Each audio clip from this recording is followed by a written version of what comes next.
Something happened this morning that I thought I could use to further hammer home my point on peopling. So I just got off the train. There was an announcement that the train was going to be going express, and that would mean I would miss my stop. We had to get off to go to another train. When I got off the train, I realized what was going on. There was an emergency. Across the platform was another train, empty, just sitting there. People crowding around the train looking in. I decided to go up and see what was going on. And there was a guy lying on the floor, a fetal position, with his wallet in his hand with his credit card and everything, just as though he fainted or something. So there was a MTA worker standing there. It seemed like he was a train conductor. He was just standing there, like a guarding position. He was standing guard at the door to the car that the guy was on. People are just looking around, taking pictures and stuff. And me, who understand that my true identity is a soul, not merely a human being, I asked the guy, I said, what happened to him?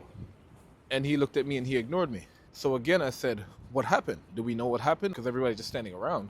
And he's like, well, we're waiting on the police to come. I persisted. And he's like, are you a cop? So I looked at him and I could already tell you what the human side of me felt. I said, no, I'm a human being. And so are you. Are you a cop? Like a condescending, sarcastic way.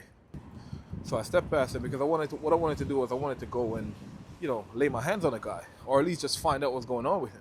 Because if he's just lying there, and you're a conductor, so I'm assuming that you don't know what happened because you weren't conducting the train. So however the guy got to the floor, do we know anything? Because the look of things, nobody even have the confidence to find out what's actually going on. And everybody's standing around watching this guy standing guard at the door of the train because he got a uniform on. Again, you see, the ego. So he identifies as his body, number one. And then two, he's wearing a uniform. So the rest of people who think that they're just people, the rest of egos sitting around thinking that they're bodies, looking at this body wearing a particular set of garment, a uniform, and they immediately, automatically just deem him higher than themselves.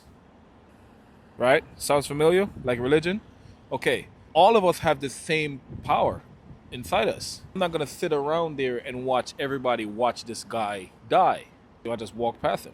Which is where, like I said, everything about us is there for a reason.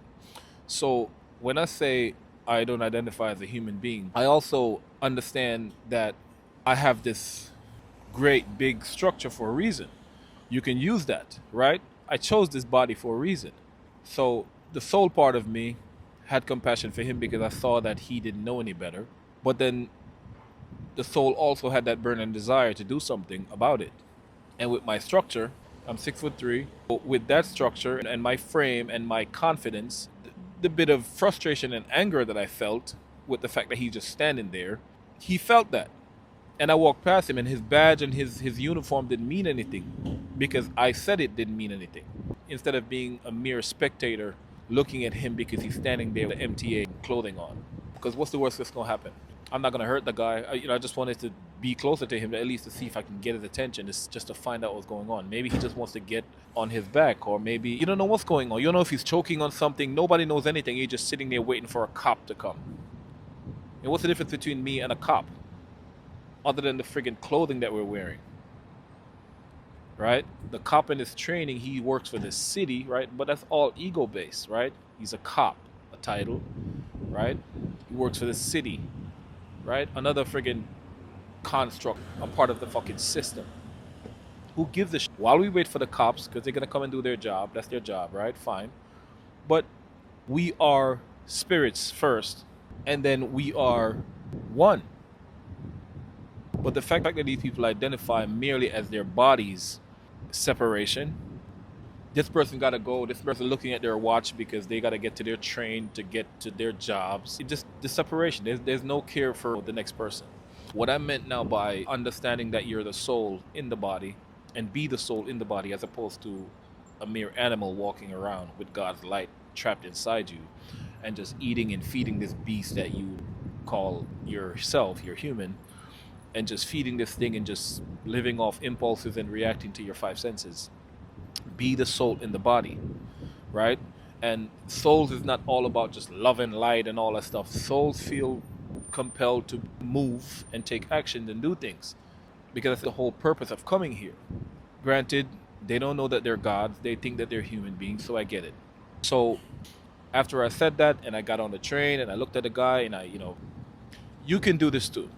I got closer to the guy and I did my I just wanted to lay hands on the guy, and the guy started coughing. He started moving around, and next thing you know, another person who was right next to me and watched the whole thing go down decided to say, you know what, let me run and get him some water. He was with somebody else, and they just started moving and shaking. One of them just ran upstairs somewhere to get water, and the other one said, let's go and call somebody or get somebody. And the train conductor's like, well, we called the cops. The cops are on their way. And this is the MTA, the subway. There's cops all over the place. Instead of, sure, you may have paged somebody or paged a cop and they might be on their way, but they might be dragging their feet, and maybe if somebody run up there and show that this is serious, they might get some pep in their steps, right? Either way, my point is somebody taking action instead of just standing there, getting your ego boost from everybody looking at you being the one guarding this guy. Stand apart, stand off, guys. We got it. This area is covered. Top flight security. What I'm saying is, if you feel anger, use anger. Every emotion that we have has a purpose, right? And anger is just another facet of courage. With your frustration and your anger, you can alchemize that emotion and take action with it. And you can use anger in love and start flipping tables if you have to. This is what I mean now by the integrated man, the mind, the body, spirit, right? Controlling the beast and being the soul inside the body. With the look of things this morning and how this train conductor guy was handling the situation, my inner child, the 5-year-old me, wanted to cry. The 17-year-old me who used to sleep on the train, that part of me was angry. The man that I am now, with all of the training and the building of my physical body as well, wanted to flip some tables, which is why I told him pretty much get the fuck out the way. We're gonna do something about this, right? All of that integrated with the driver, the soul inside the body, with my intention, I made something happen, right? And even if the worst happened, and you might hear it on the news later, at least we did something. But there's a lot of value that came out of that, even if it's just this video, by me telling you this. So ultimately, the moral of the entire story is this now.